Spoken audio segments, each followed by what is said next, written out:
All right, hello and welcome to the Christian Reeve podcast. Today's guest is the co-founder of Lifepet.care. His name is Robert Greene. Welcome to the show, Robert. How you doing? Thank you. Thank you for having me.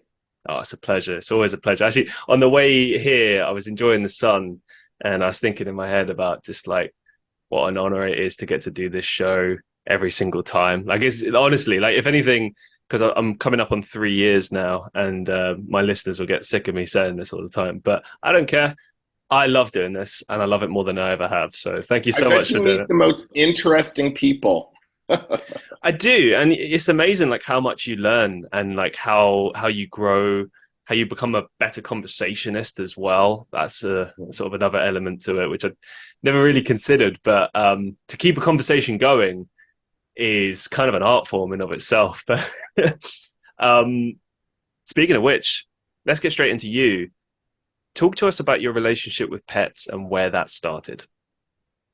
Well, when I was a little kid, my grandmother had dogs and cats, and there was this one cat named Happy Cat. And for some reason, and we were like babies, but Happy Cat would knock things off her piano to get us to laugh. And she would scold Happy Cat, but Happy Cat loved the audience. So I think that was my fondest or most earliest memory of appreciating animals. So I think then it grew from there. We had a family pet named Pebbles, and we had turtles, and we had guinea pigs. So yeah, I've always had animals. My partner now has a Doberman Pinscher, so yes, animals have always been in my life, and I think how they affect individuals in a very wholesome and loving way. They really humble us. What do you think is the appeal for you personally when it comes to having a pet? And generally speaking, like what's the advantages? I What think are? one of the biggest advantages is companionship. Like you'll watch a movie and you have your dog to cuddle with or your cat to cuddle with. I always call them furry snuggle buddies. There's something amazing about that, isn't there? Like I get that with dogs and cats, where it doesn't matter what kind of day you're having, you just kind of sit there with them, and the energy shift is different. Like I can think of so many times when I've just been walking down the street and I've been having like a really bad day, and I just see a dog or something, and I just instantly feel happy again. Um, it's amazing. It's like Yes. I don't know, it's like magic. um, let's talk about your company. I'm sort of intrigued about this. So, how did you start LifePet.care? So Lifepet.care is the world's first only pet care administrator. And I don't know about the UK, but in North America, both Canada and the United States, if someone leaves, let's say, $10,000 to a caregiver to care for an animal, there are no legal provisions to prevent the caregiver from just putting the animal down and pocketing the $10,000. And it's Wow. rare, there's been a lot of heart-wrenching stories I have heard where a family dog was left to someone who really didn't care for the dog, put the dog down. The family takes the pet caregiver to court, but there's no jurisdiction. If you are the owner, you have the final say on, the life of that animal. There is no law that says you cannot put an animal down just for frivolous reasons. You could just put the animal down for whatever. So, So with Go ahead. no, please, I interrupted. Sorry. No, what were you gonna say? Literally, Yeah. all I was going to say, following on from that, was I assume that the ownership automatically goes to whoever is like sort of responsible for the estate. I assume so, unless it's explicitly said in there, the dog goes to so and so, then it's just automatically goes to that person, right? Right. So, I mean, the decision of the executor of the will would have jurisdiction on where the animal would go to. But those aren't really the cases that we're seeing. The case that we're seeing is, someone is named in the will, and that person really just wanted the money. They didn't really want the animal. So, and those are really heart-wrenching because there's just no provisions or laws that really look at the best interest of the animal. Courts are now slowly moving towards looking at animals beyond property. So prior to probably 1996, I believe, I think the first case in New York came about. What would happen in divorce cases, they would look at who bought the pet. They wouldn't look at who cared for the pet in Mm. awarding, ownership of the pet. And, some divorces get really ugly and maybe someone's vengeful and wants to, put the animal down just to hurt the other person. Wow. And so, slowly but surely, so courts classify animals as property. But here's the problem with that. You could go home and destroy your chair and there's no, legal issues, but you could go home and kill your animal, you'll get arrested. So animals really aren't property. There are responsibilities in animal ownership for animal safety. So courts are now moving towards looking at what's best for the animal, and taking into account who cared for the animal longest instead of who purchased the animal. So, this is just taking it a step further, saying, okay, so we set up pet trusts.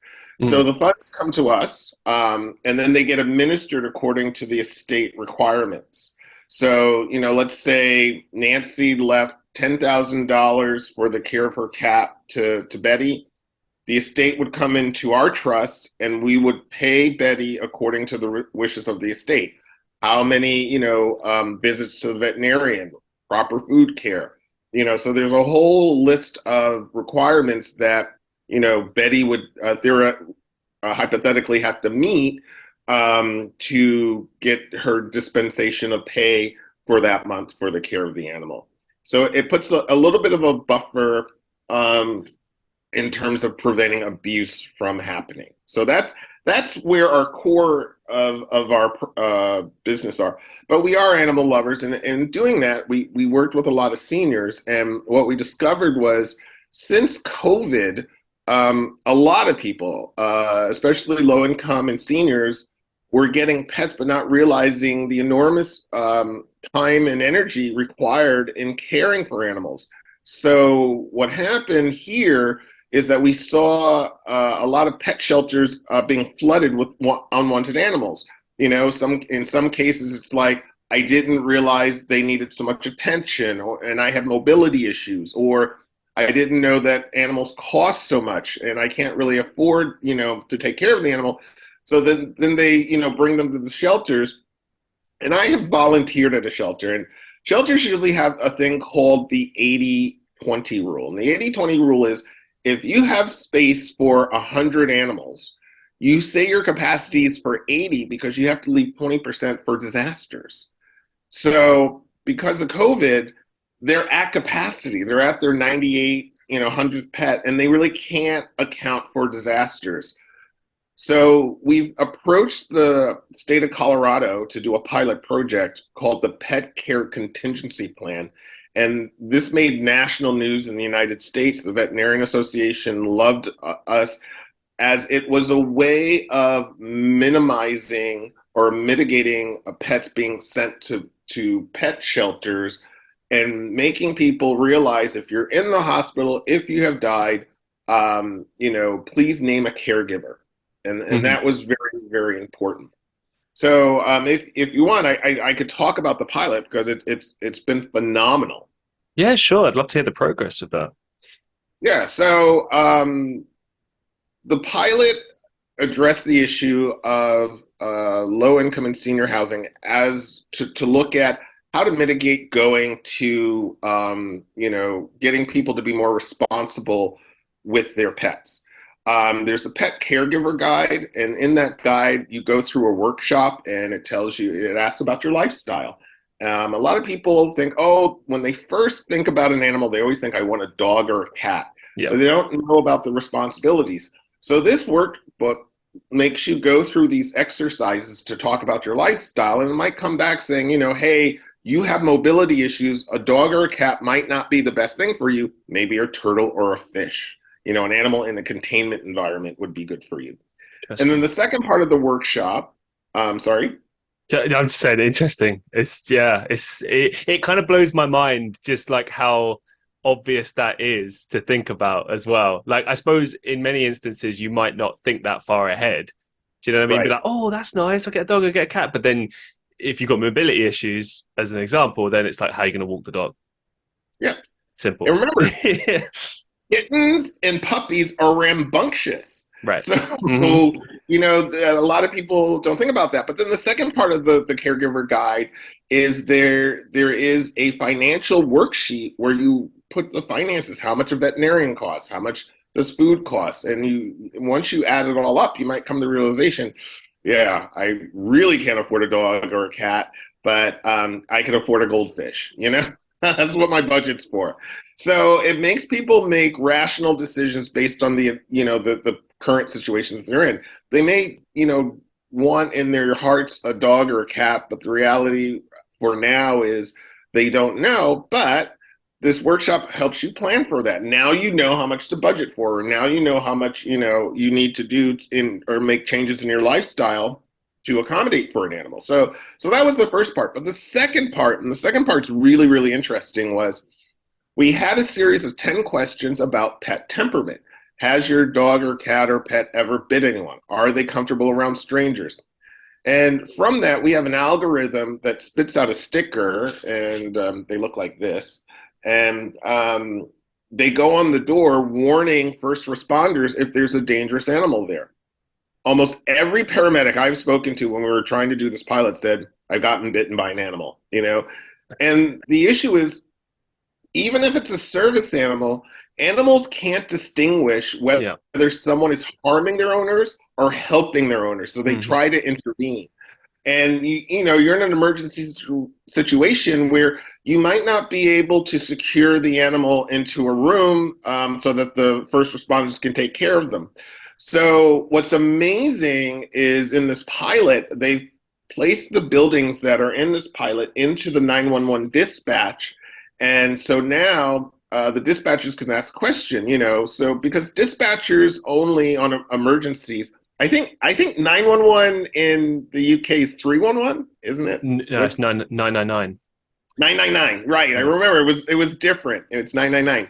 So now remember, dispatchers can only go on the information of the caller. And the Mm-hmm. caller might not know that there's an animal in the house, or the caller might not know the pet temperament.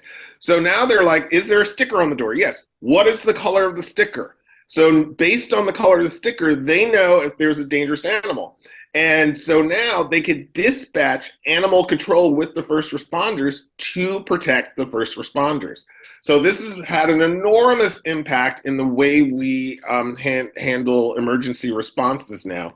So much so that, like I said, we got national coverage. So now we have states calling us saying, we want to talk about your pilot and your program to incorporate it. In fact, Colorado is working on legislation based upon our pilot project, which we hope all the states will do because that's really helpful.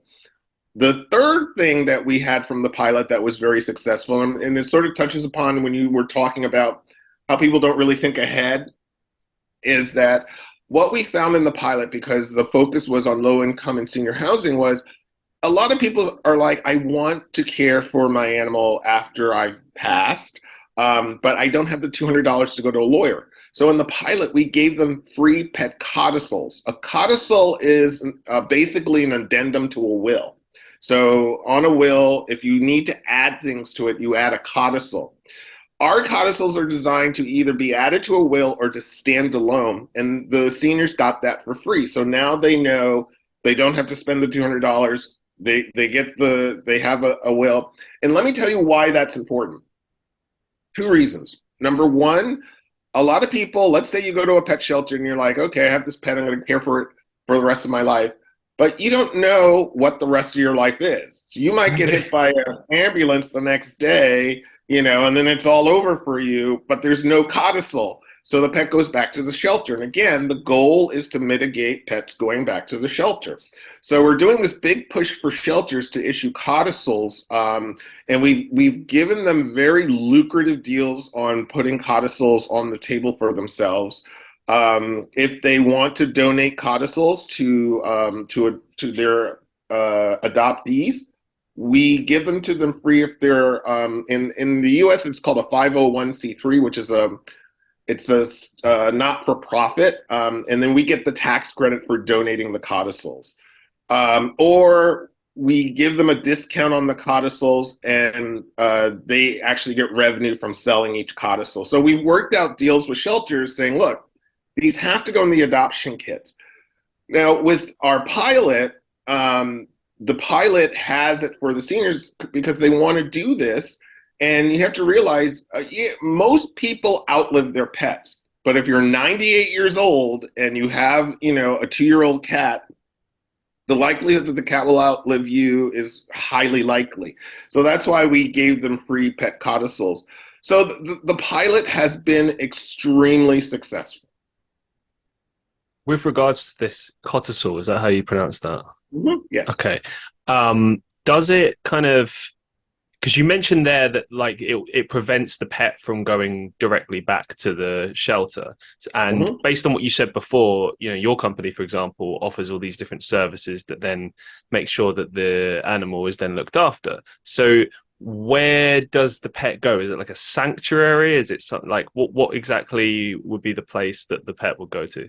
It really depends on the individual. If they have a family or friend that wants to take care of the animal, they name the Sure. family or friend in the codicil.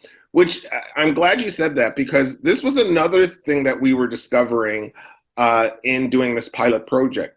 Let's say your name is Nancy and your neighbor's name is Betty, and Nancy had a conversation over tea saying, hey, Betty, would you take care of my cat? Mm. Should I die? And Betty says, sure, I'll take care of the cat. So Betty goes on a long 2-month holiday, and during that time, Nancy dies. That was a verbal agreement that no one knew, right? So no one knew what to do with the pet. The cat goes to the shelter. The shelter says the cat's too old to go out for adoption. We're going to have to put the pet down. Oh my God. You know, Petty Really? comes back. Oh yeah, they're at capacity right now, so they have to make decisions. There used to be like a 60, 90-day rule on pets. And it's kind of, what's the word? I'm trying to be politically correct here.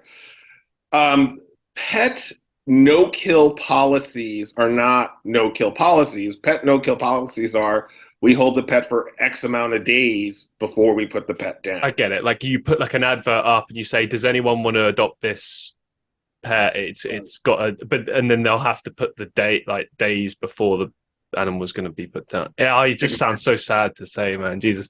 Yeah, to make But I get these it. I get it. decisions. So my point is that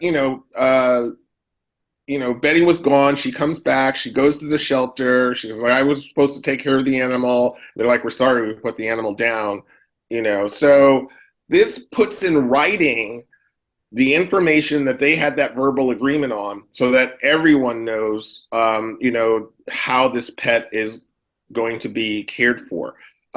So these are worst case scenarios, but like you said, people don't think ahead or plan ahead. And so our pet contingency plan is the whole purpose of that is to help people plan ahead in a more humane sort of way of thinking. And on that note, I just want to ask a question regarding right now and in relation to the current legislation that's going on the conversations that are being held. So let's suppose that the owner doesn't put anything in their will. They don't put down a codicil, as you put it before. So there's just nothing. And Okay. there's like nowhere for the pet to go or anything like that. So on that logic, based on what we've spoken about so far, the pet would automatically go back to a shelter. They'd have that no-kill policy thing in place and everything. Is there something that's being put forward with legislation right now to sort of prevent that, like by government? Is there any schemes in place? Obviously, you mentioned this pilot, but is there anything else or is that just how it exists right now? Well, right now, the state of Colorado is working on legislation to ensure that people assign caregivers. Okay. To really mitigate pets going to pet shelters. Because, like I said, with the economy the way it is, and with people offloading pets now that they have mobility and can get out of their apartments, shelters are at their limit. And I'll give you the perfect example of why we're in a worst case scenario. And I told you about the 80-20 rule. Let's say you have a building with 100 units in it, right? And 40 of those units have pets, and that building catches fire, okay? The displaced tenants usually are placed in hotels, and hotels do not take pets. Right. So 40 animals are going to a shelter that they cannot handle, okay? Under our program, we have the caregivers. So we just do a call out to the caregivers saying, hey, there's been a fire, can you come get the pet? That way, the pet shelters are not burdened with this massive amount of animals that they cannot handle. And they might not even have cages for all of them. Right. So this is why states are taking this seriously. There is legislation, it passed in 2006 in the United States, where Hurricane Katrina, they saw so many service animals, and FEMA and the rescuers are like, our mandate is to only rescue people, not service animals. Western society has had such a huge uptick of animals in people's lives that they really had to accommodate for them. So it's called the 2006 Pet Act. If you're going to rescue someone and they have a service animal or family pet, you are obligated to save that pet as well. Mm-hmm. So again, the burdens on the U.S. government to house, feed, and shelter these animals during disasters. We have a solution to that, and we're actually talking to FEMA to look at how we're going to apply what we're doing, which is a central database of animals to help in disaster relief. So this little pilot has had so much impact on how animals are cared for in contingency, in emergencies, that all eyes are on us right now in terms of producing something on a mass scale. And we're just a startup, so we're quickly ramping up and working with the governments to get this off the ground in a way that's helpful and not harmful to both sides, the pet owners and the pets themselves. Have you got to a point now where the government is kind of directly suggesting your company or similar companies as a sort of point of call in scenarios like that? Like, are they actively referring you? Well, we're still in the testing mode. For example, when we did the pilot in Colorado, it was in the city of Denver. So we don't know how to apply this for rural areas, for indigenous communities. So more work is needed. So what we're asking the governments to do is, could you, set aside grant money so that we could study this further? So that's where we are in this stage. Because Colorado is so much more advanced, because we did the pilot, they said, you know what, your findings have been helpful. We're moving to the legislative stages to really implement a broader sort of program, because this has been phenomenal for us. One of the things you mentioned earlier was about instances where, pets bite humans. I don't know how that exists in the States, but a lot of the time when that happens in the UK, the animal tends to be put down, unfortunately. Yes. So I wanted to discuss the sort of legal recourse concerning when a person has been bitten by, say, a cat or a dog or something like that. What can you tell us about that, and how, for instance, your company would help with something like that? Okay. Well, for starters, and I have to put this big disclaimer on it, I'm not a lawyer. Yep, I get it. But we do have pet temperament assessments where Right, we you look mentioned at that. the pet and look at their assessment. And it was funny that you should mention that, because there was a group there was this activist group against pit bulls. And they wanted to endorse us, but they had this internal conversation saying, a pet temperament test could help us or harm us, because what if the someone, their dog bit or attacked someone, they did the pet temperament test and they said, no, the dog is docile. My answer to that is some dogs were bred for aggressiveness, Right. you know. So there might be, certain steroid levels or certain, behavioral levels that are very high in particular pets that it's highly unlikely that certain pets would come back as non-aggressive in certain areas. And you can say that your dog or cat or snake or anything is as docile, but it's a ticking time bomb, meaning they could change at any moment given the scenario. So we do these assessments. They're not cheap. They're very expensive, only because of, we have to get pet psychologists involved. We have to do blood tests, stool samples. There's a whole plethora of exams that have to go. These are usually for court cases. These aren't usually for individuals, but you might think twice if you're adopting certain animals, and you have children. So this pet temperament test before you adopt might be relevant to you. We've never had that situation, but these things, the public now knows, especially attorneys know that these services are available to help in court cases in dealing with animal attacks. Thank you. One thing I wanted to ask you about is this is a bit silly, but this does happen sometimes. Okay. So it's a bit of an extreme scenario, but have you come across an instance where, for instance, a person decides to nominate their pet as the being that's going to receive their entire estate? And if so, yeah, how do you sort of navigate that? Have you had to personally deal with that, or have you heard of this before? Like, how does everyone kind of deal Oh, with I that have a scenario? story for you. Google Leona Helmsley. Leona Helmsley left $12.5 million to her dog. And apparently, or allegedly, she left nothing to her stepkids. Oh my god! So yes, that it has happened. And there's one in Europe. There's another woman in Europe that left millions of dollars to her animal. You get these elderly individuals that have gobs and gobs of money, and they want to leave the money to the individual or animal that cared for them most in their final years, it's growing. The amount of people that leave exorbitant amounts to the care of their pet is just ridiculously high right now. It's good for our business, but the reality is I just can't it imagine that, like sitting there in the room with the will being read, and you you find out that you got all, nothing and the yeah, dog got everything. like come on, like this 12.5 million, really, to the dog? Right, We don't even get right. like just a couple of thousand. I don't know, something like, But gee, but but think about it. So then you get nothing, right? Then you're like, "Hi, I'll take care of the animal for now." Gets the money, puts the dog down, pockets the money.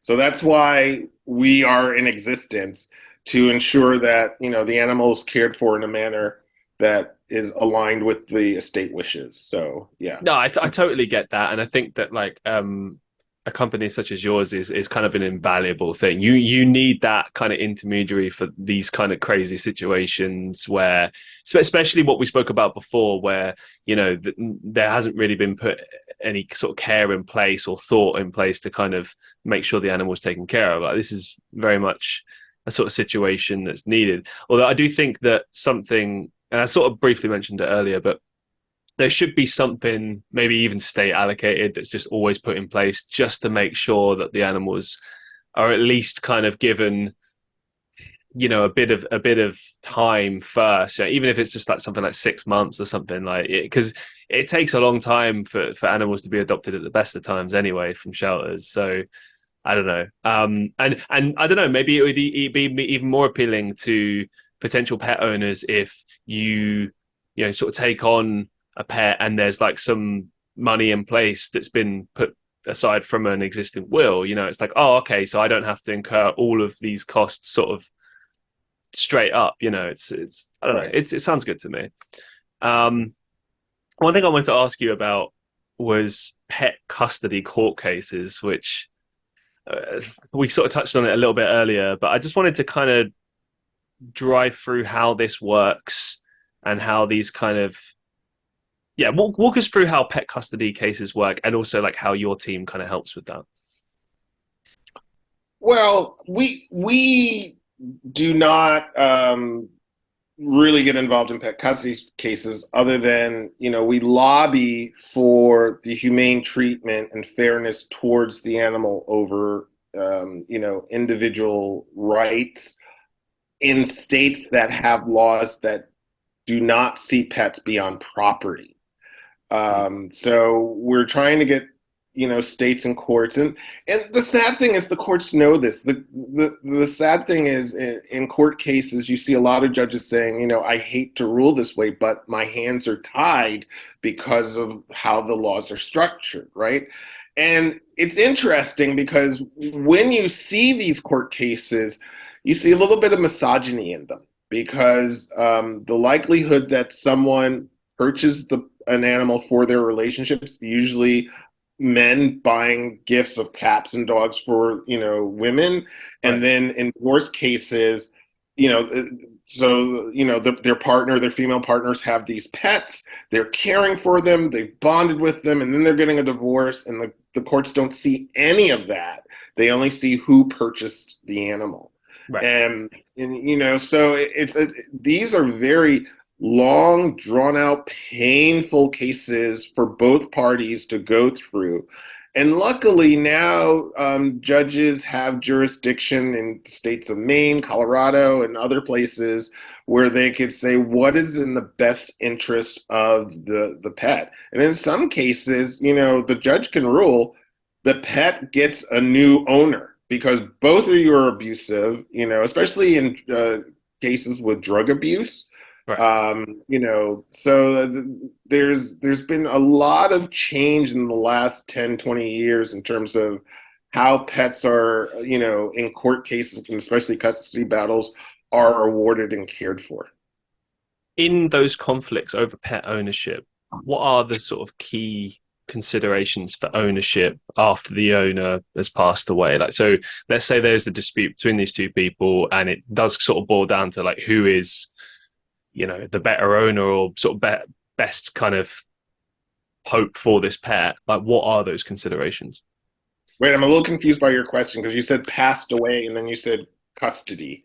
Right, yeah, so the pet's owner has passed away. There's a conflict over pet ownership, maybe in court or just in general, like, when they're sort of deciding it between two people who want to take care of the animal. Let's say the third party, either your company or someone else, has to kind of then determine who gets custody of the animal. What would those considerations for ownership be? Yeah, we wouldn't make that determination. That would be a court decision. So usually the executor has the jurisdiction over, again, sadly, property of who gets what. So, it's the same scenario where two sisters fight over furniture. The executor has the final say on that. They could take that to court, but then, you're exhausting money, time, so in terms of, how executors historically look at caring for pets, they look at two things: will and skill. Okay. Will is the desire to take care of the pet, and then skill is the ability to take care of the pet. So you might have the desire, but you might not have the financial ability, right? Mm-hmm. Or you might have the financial ability, but you're not really a pet lover, are you? So that's usually, from my experience, how I've seen these cases sort of play out, is who has the most optimal will and skill for the best interest of the pet. Did that answer your question? Yeah. Thank you so much. Walk us through exactly how Lifepet.care sort of helps pet owners. So, like, all of your services in general, like how exactly do you help pet owners? Sure. So usually it's an estate planner or an attorney that will contact us saying, we have a client, we are preparing a will. They would like to leave, $50,000 for the care of their pet, and they've assigned it to, the daughter.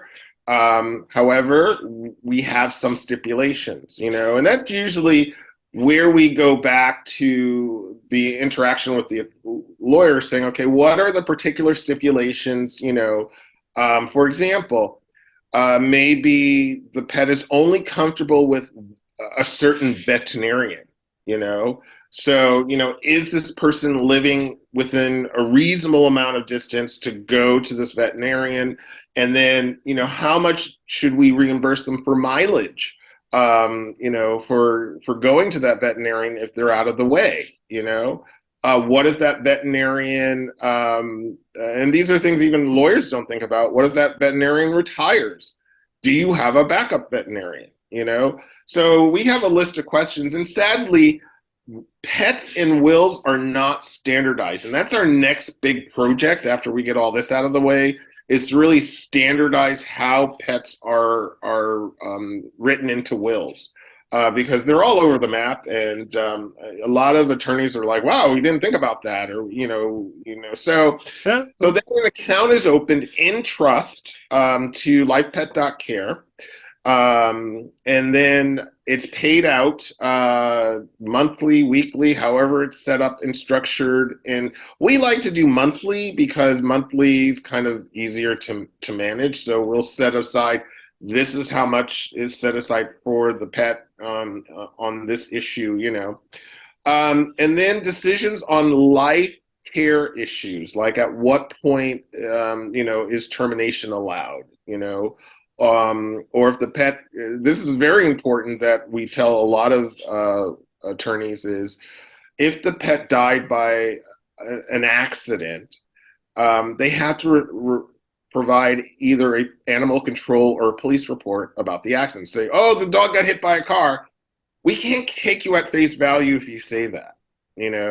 We have to hear, we have to have a report, we have to have something tangible so that we can document that, because everything about animal care administration is documentation, documentation, documentation.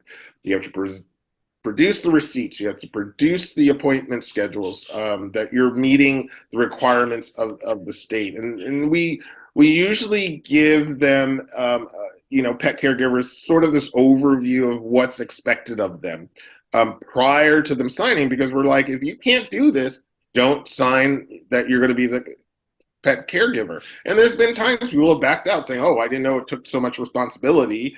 I think, there's someone better suited than myself, or if you're thinking about moving, that's another thing to take into account. A lot of people have jobs where, their job requires them to move a lot. And, the estate's requiring that, a specific veterinarian is required, or specific dog food's required, and you might not have access in your new location to have those. So you have to take into consideration those. Now, mind you, there are scenarios, we're a new company, we haven't crossed this yet, but where you'll get into a situation where, yes, everything's agreed upon, but then, tragedy struck and the caregiver has to move across the state, and then there's, two things we could do. One is, look at the displacement of the animal and the impact of the animal, or is there another caregiver that we could pass these responsibilities on to? So that's the other option that we would look at in pet care administration. What would you say have been your kind of biggest success stories or most memorable moments helping pet owners? Honestly, finding the proper person. I think, to me, a lot of people don't really know how to properly assess individuals. We actually do have a service that does assessments of individuals where, let's say you have two daughters, you're not sure which daughter, or two sons, and you're not sure which to leave the animal to. You could bring them in for evaluations, and we can come back saying, we can't tell you who is the better caregiver. What we can say is, based on these assessments, one scored higher than another. And that helps add to your decision making. We would never say this person is the better person. What we can say is, we did an assessment, we looked at these criteria, and based on their answers, this person scored this way, and this person scored, this way, and that might help you seeing, in your decision which one would be best for your pet. What would you say have been the biggest challenges in your line of work in general? Like, what has been the biggest things you faced? I'm glad you asked that question because we went to a lot of housing authorities knowing that this pilot helped so many. So this pilot we're finding out is helping first responders. This pilot is helping the seniors that need codicils. This pilot is helping pet shelters. To talk to an executive director and they're like, "Oh, we have a program where we just ask for a caregiver." All right, so you just did that, but what about all the other benefits, all the other departments that you could provide? And oh, no, not interested. You find the individuals that just want to do the bare minimum for their job to pick up a paycheck, and then you see people that have avocation, a real passion for humanity, and those are the people you really should value. And it's sad, but I see that more often than not, and it just breaks my heart that people don't see these small little things that you can do is for the greater good of all, and that's a difficult thing to kind of have to deal with.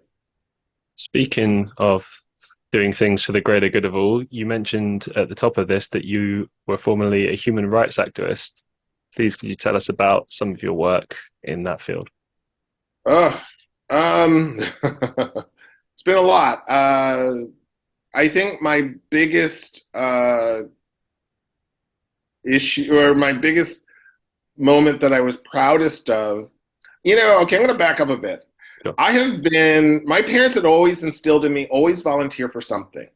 And I really value that. That was one of the things they really put into us, that, always give back, and when I was in university, I was the president of the Society of Black Students, and South Africa had apartheid at the time. And I actually got the ANC to come lecture at my university, Wow. which was very interesting because I remember being a student and we got a phone call from the US State Department, and I was like, "Oh, what did I do?" They're like, "No." They Yeah. weren't a sanctioned group, so we had to fill out a form to the U.S. government and tell them what was the intent of the lecture, blah, blah, blah. But imagine being like this 19-year-old kid getting this phone call from the U.S. State Department asking, and it was a packed audience, an absolute packed audience. And it was one of my moments of joy. But I looked at human rights as being very, very important. And I remember in Russia, they're passing these anti-gay propaganda laws, but they weren't. It was in violation of a lot of UN Charter of Rights, but one was the UN Charter of Right of Children. So I wrote an article telling them, look, you're going to pass these propaganda laws, but you're actually violating the rights of the child. To say that nothing can be said to a child under the age of 18 that's LGBTQ friendly in any way, shape, or form. And it was just so blatantly discriminatory, but it was so vague that you could walk by a picnic and people are celebrating privately, but your child was influenced by that, and they can arrest everyone in that. That's traumatizing for a kid.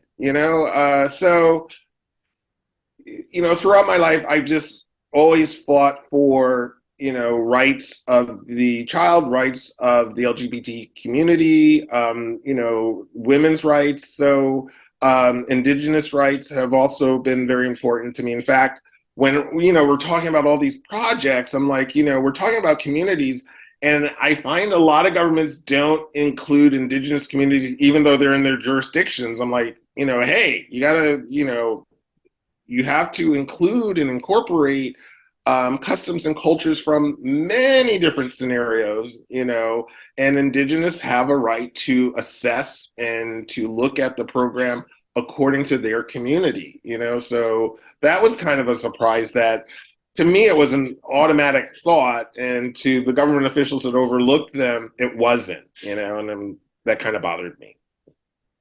You also mentioned that you did some work with Save the Children in Canada. I just wanted to sort of tap into that a little bit about some of the work you did there. Yeah, so Save the Children Canada was amazing. For starters, Princess Anne is the patron of the organization. I got to meet her. She's a wonderful person. Um, Canada had jurisdiction in Burkina Faso, in Haiti, in some Latin American countries I can't remember because it was so long ago. But a lot of the programs that we had were on medicine, like running medical facilities where they couldn't afford to have them, education programs. So although I was in the central office, my focus was more on fundraising and getting the funds that we were needed. Canada is very beautiful in that manner because what the Canadian government usually does is say, we will have matching funding. So whatever you raise, we will match from the Canadian government, which really worked out in our favor because we had a lot of people, their estates left us millions of dollars, and that counted towards the matching fund. So, I was very proud of that work and very proud to see that, Canada really is a human rights country. They really want the world to be a better place for all. And not all countries are like that. A lot of countries are like, what's in it for us? And it's sad to see that. So I take special pride that this UK origin NGO in Canada, we were really making a difference from a Canadian perspective. A couple of quick fire questions for you, just to kind of end the show. What's the best advice you've ever received? The best advice I've ever received. Try not to be reactionary.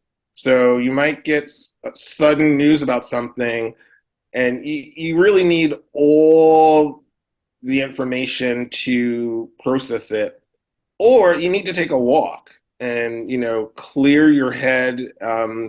But just try not to be reactionary to things. You might get some trauma or event that comes in front of you, and your first snap decision might not be the best decision.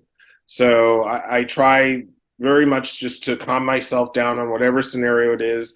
And I might have to say, I know you want an immediate answer. I can't give you an immediate answer. I really have to process this. And what's the biggest life lesson you've learned so far? The biggest life lesson. Oh, these are good questions. Act in good faith, meaning the inherent worth and dignity of everything has always been an important value to me. So, for example,